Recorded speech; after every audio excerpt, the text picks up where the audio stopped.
19 number का प्रश्न कह रहा है बाबू, प्रश्न नंबर 19 कह रहा है कि किसी व्यापार संघ के पास कोई व्यापारी है, व्यापार करने वाला पर्सन है, 30,000 रुपये को 30,000 रुपये को क्या करता है, उसके पास है, जिसे दो भिन्न भिन्न प्रकार के बांडों में निवेशित करता है, बांटता है, दो प्रकार के समूहों में वो दे देता है व्यापार करने के लिए, ब्याज पर देता है। कह रहा है कि प्रथम बांड पर 5% वार्षिक का ब्याज मिलता है, जबकि द्वितीय बांड पर 7% वार्षिक ब्याज मिलता है। तो कह रहा है कि आप ये बताइए कि आव्यूह गुणन के प्रयोग करके यह निर्धारित कीजिए कि 30,000 रुपये को दोनों प्रकार के बांडों में कितने कितने रुपए निवेशित किया, कितना कितना रुपया दोनों बॉन्ड में लगाया ताकि उसे वर्ष के अंत में 1,800 रुपये ब्याज मिलता है। पुनः कह रहा है उसी को अगर कम बेसी करके कितना दे दे तो उसको 2,000 रुपये ब्याज मिलता है। तो हमको ये पता करना है कि पहले बॉन्ड में कितना रुपये लगाता है और दूसरे बॉन्ड में कितना रुपये लगाता है। बॉन्ड मतलब जो व्यापार कर रहा है, तो पहले जो व्यापार कर रहा है उसमें कितना रुपये वो लगाने का कार्य करता है और दूसरे व्यापार में कितना रुपये लगाने का कार्य करता है। तो इस कंडीशन में हमको इनको एक सॉल्यूशन निकालना है। तो हम यहाँ कर सकते हैं, यदि व्यापारी के पास कुल धन इक्वल टू 30,000, व्यापारी के पास कुल 30,000 रुपये है, ठीक है। प्रथम बांड में लगाया गया धन X रुपये, पहले बांड में X रुपये लगाता है और द्वितीय बांड में लगाया गया धन, द्वितीय बांड में कितना धन लगाता है, तो देखो 30,000 माइनस X रुपये, द्वितीय बांड में 30,000 माइनस X रुपये लगाता है। तो अब कह रहा है कि पहले वाले समूह में जो रुपया लगाया है उस पर उसको 5% का ब्याज मिलता है और दूसरे वाले समूह में जितना रुपये लगाया उसको उस पर 7% का ब्याज मिलता है। तो दोनों मिला के अंत में, वर्ष के अंत में उसको 1,800 रुपये ब्याज मिलता है, ठीक है। तो कितना कितना रुपये लगाया ये हमको पता करना है। लेकिन प्रश्न का कहना है जो आप सॉल्यूशन निकालिएगा वो आव्यूह गुणन करके निकालिएगा। तो अब देखो बाबू, आव्यूह गुणन में जो हमारा वो धन लगा रहा है पहले और द्वितीय बांड में, तो उसको हम पंक्त के रूप में नोट कर देते हैं। पहले बांड में X रुपये लगाया और द्वितीय बांड में 30,000 माइनस X रुपये लगाता है, इसको ऐसे नोट कर दीजिए, ठीक है। और इसका गुणा किससे करेंगे, तो पहले बांड पर उसको % का ब्याज देना पड़ता है, 5%। तो जो परसेंट है उसको हम लोग स्तंभ आव्यूह के रूप में लिखेंगे। तो पहले पर 5% का ब्याज लगता है और दूसरे पर 7% का ब्याज लगता है। जब ये दोनों को आपस में गुणा किए तो उसको 1,800 रुपये ब्याज देना पड़ गया, ठीक है। तो इसको थोड़ा सा देखो, X और 30,000 माइनस X जो है, यहाँ देखो, यहाँ प्रतिशत का मतलब होता है 1/100। तो हम वहाँ से परसेंट को हटाएंगे तो लिख देंगे 5/100 और यहाँ लिख देंगे 7/100 इक्वल टू 1,800। मतलब इनको गुणा करने पर 1,800 होगा क्योंकि ब्याज हमको 1,800 रुपये देना पड़ रहा है। तो इस कंडीशन में गुणा करना हम जो जानते हैं, पहली पंक्ति पहला स्तंभ, पहली पंक्ति पहला स्तंभ। तो पहली पंक्ति में X है तो X जो है बाबू इनसे गुणा करेगा तो हो जाएगा 5X/100 और प्लस पहली पंक्ति पहला स्तंभ, तो यह इनसे गुणा किया और यह इनसे गुणा कर देगा, तो plus 30,000 minus X, 30,000 minus X 7 से गुणा करेगा, 7 बट्टे 100 बराबर 1800 बराबर 1800। तो दोनों का हर बराबर है, आपको दिख रहा है कि दोनों का हर बराबर है, तो एक हर नोट कर लिए। जोड़ते हैं भिन्न को तो हर बराबर होना चाहिए, हर बराबर रहता है तो उनको हम हर एक नोट कर लेते हैं। उसके बाद ऊपर 5x है प्लस ये ब्रैकेट के बाद जो 7 है वो गुणा करता है, तो 7 त्रिक 21 और 4 शून्ना, यानी हो गया 2,10,000 और 7x से गुणा करेगा तो 7x बराबर 1800।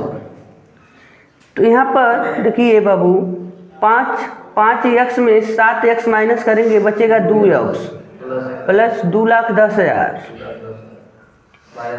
और बट्टे में जो लिखा गया है -7x को 5 में माइनस कर दिए, बट्टे में 100 लिखा है, ये 1800 से गुणा कर लेगा तो ये हो जाएगा 1800 गुणे 100।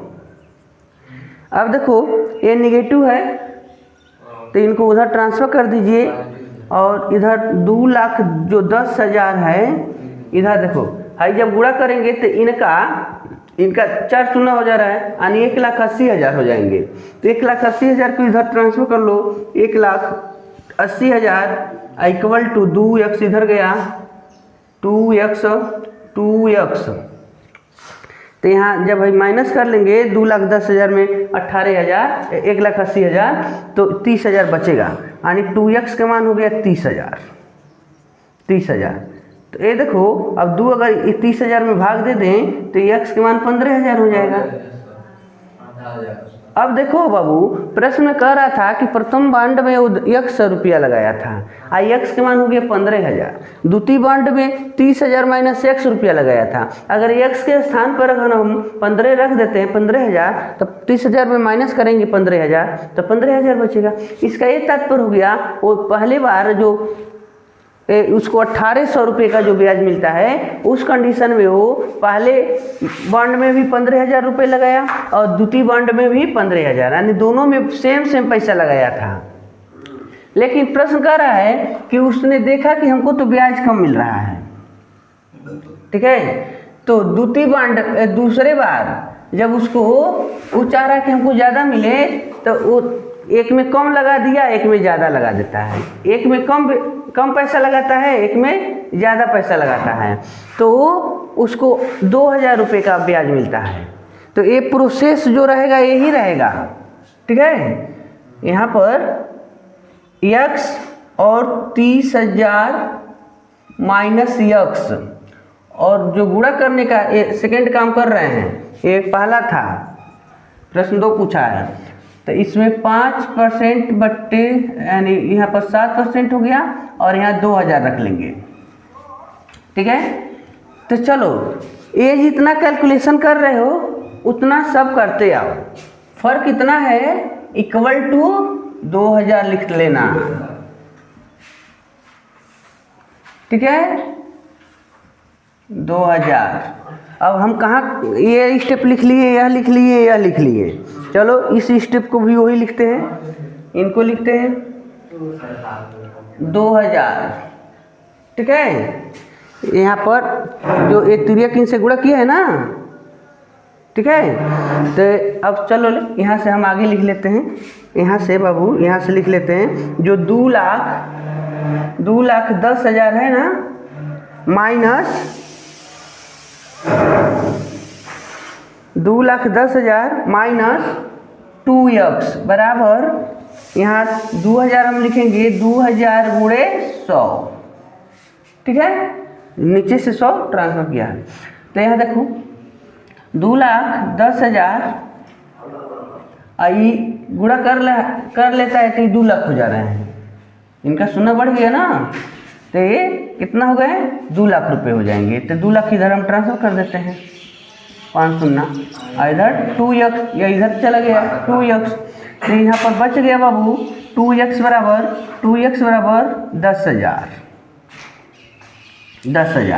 तो x का मान मिल गया हमको, यह 2 इसमें भाग देगा तो 5,000। पहले बॉन्ड में कितना रुपया लगाता है 5,000, पहले बॉन्ड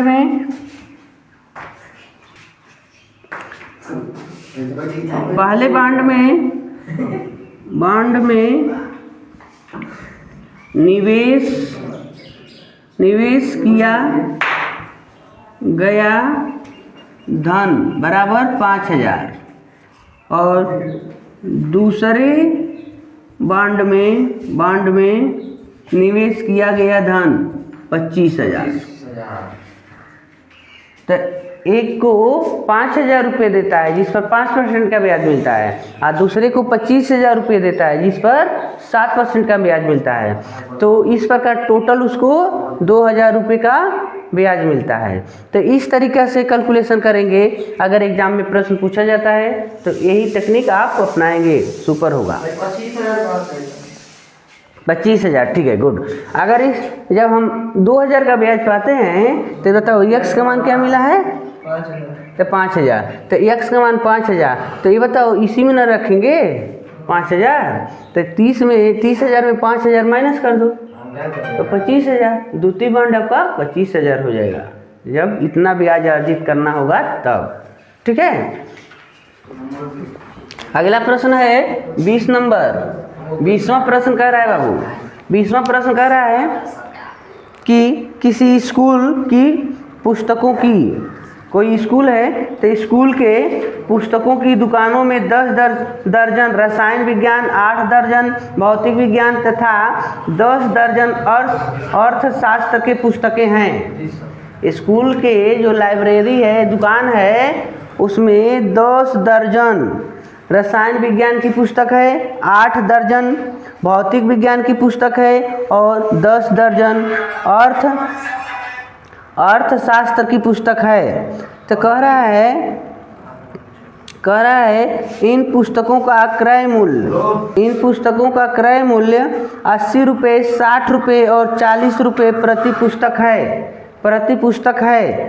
तो प्रयोग द्वारा बताइए, आव्यूह बीजगणित के प्रयोग द्वारा बताइए कुल कितनी धनराशि में प्राप्त होगा। यानी इतने पुस्तकों को खरीदें तो कुल कितने रुपए लगेंगे। तो यहाँ हम लिखेंगे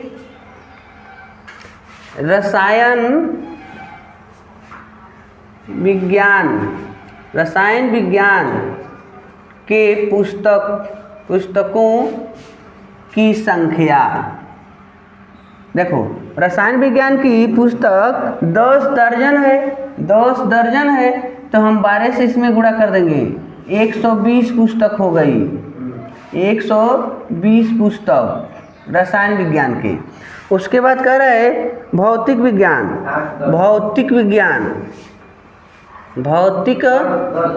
विज्ञान के पुस्तकों की संख्या 8 दर्जन दिया है, 8 दर्जन।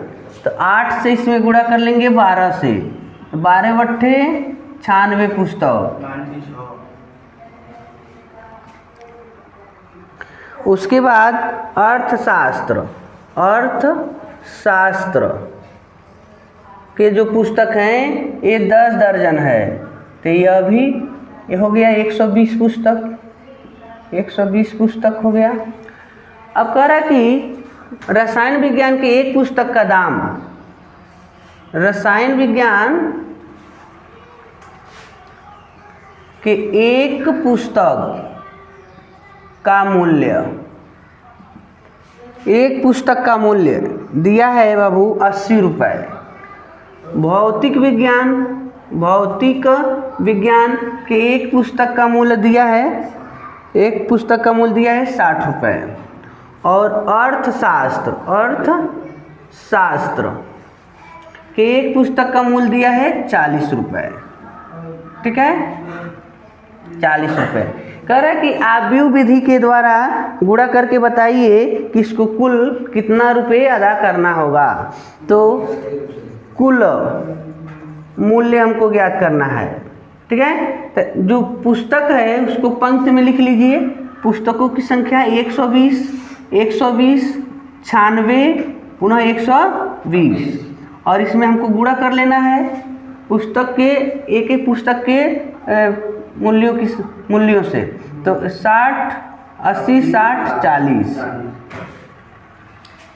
तो देखो गुणा करते हैं भाई, 120 का गुणा हो जाएगा 80 से, प्लस 96 का गुणा हो जाएगा 60 से प्लस 120 का गुणा हो जाएगा 40 से।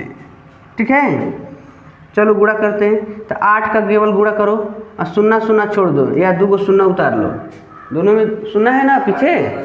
तो 8 2 16, 8 कम 8 1 9, 9600 रुपया रसायन विज्ञान के पुस्तक का मूल्य हो गया। शून्य उतार लो, 36 को 6 6 9 54 और 3 हासिल है तो 57। ठीक है, तो ये हो गया 5760 रुपया प्लस इसको जोड़िए 12 चौको 48 डबल शून्य लिख लो। ठीक है, अब इन सभी पैसों को जोड़ लीजिए। तो देखो बाबू सबके पीछे जीरो है तो एक जीरो लिख लिया गया, बट 0 6 0 यानी 6 8 8 7 15 15 15 6 15 6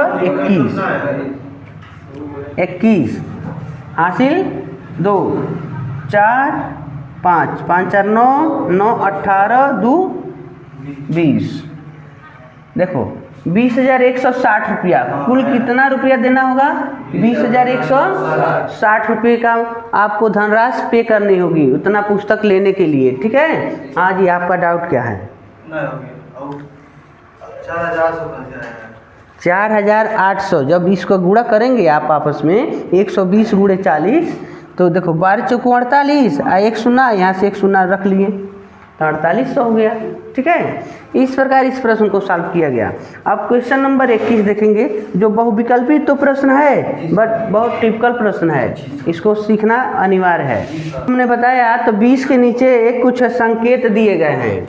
20 नंबर के प्रश्न जो है उसके नीचे संकेत दिया है कि मान लीजिए कि x y z और w तथा p के क्रमशः कोटियाँ दी गई हैं, तो नीचे दिए गए प्रश्न नंबर 21 और 22 के हल कीजिए।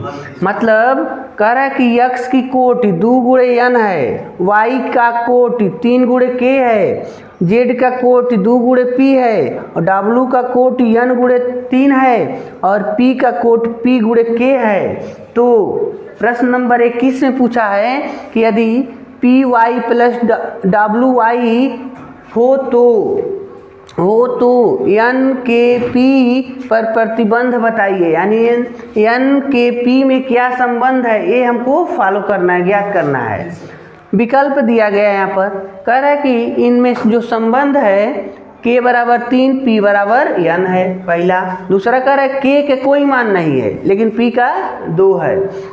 तीसरा में कह रहा है कि p का कोई मान नहीं है लेकिन k का मान 3 है। चौथा में कह रहा है k का मान 2 है p का मान 3 है। तो इनमें से कौन सा सही है ये हमको जांच करना है। ठीक है, तो देखो इसका सलूशन हम बताते हैं, बहुत आसान है। p y plus w y ऐसे दिया है। अब देखो ये पहले इन दोनों को जोड़ने का काम किया है, इन दोनों को जोड़ने का काम किया है। ठीक है, इन दोनों को जोड़ने का काम किया है। तो आपको दिख रहा है कि दोनों में y कॉमन है, दोनों में y कॉमन दिख रहा है। आप सभी जोड़ सकते हैं या पहले इन लोगों का कोट लिख के दिखा दें। चलो p का कोट देखो तो p का कोट वहाँ दिया है p गुणे k और यह एक कोष्टक में रहेगा और इस y का कोटि है बाबू, y का कोटि है 3 गुणे k। देखो y का कोटि है। अब देखो यहाँ w का कोटि हो गया n गुणे 3 और इस y का कोटि हो गया 3 गुणे k। ठीक है, तो दोनों में क्या दिख रहा है तुमको? यह 3 गुणे k दिख रहा है ना। तो ये तो गुणा करके ना जोड़ने का काम किए हैं। तो आपको पता होना चाहिए कि दो आव्यूह को जोड़ने के लिए दो आव्यूह को जोड़ने के लिए क्या होना चाहिए? पंक्तियों की संख्या और स्तंभों की संख्या बराबर होनी चाहिए। यानी पहले आव्यूह की पंक्तियों की संख्या और दूसरे आव्यूह के पंक्तियों की संख्या बराबर होनी चाहिए। पहले आव्यूह के स्तंभों की संख्या और दूसरे आव्यूह के स्तंभों की संख्या भी बराबर होनी चाहिए। यानी दो आव्यूह को जोड़ने के लिए पंक्तियों तथा स्तंभों